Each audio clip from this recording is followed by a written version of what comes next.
Welcome back to Editor's Guide. Welcome back to our CapCut beginner classes. In the last video I said that this class will be on keyframing, but we still have some important topics left.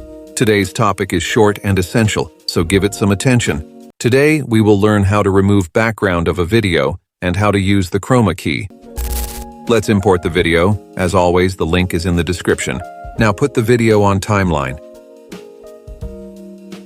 I will zoom the timeline. Let's go in this Remove BG section right here. First, we have the auto removal in CapCut PC. This option only works if there is a human in your video. If not, then this option won't work. Let's press this auto removal button. Now it will take some time for CapCut to remove the background, so now we wait.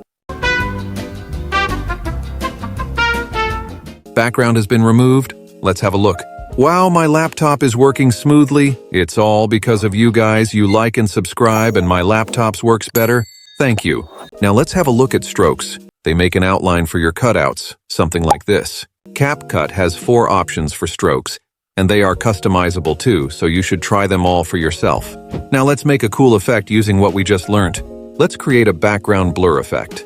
First step, copy your layer, then paste it. Step 2. Remove background from the upper layer. Step 3. Apply the blur effect to the lower layer. Done! That's how you can make the background blur.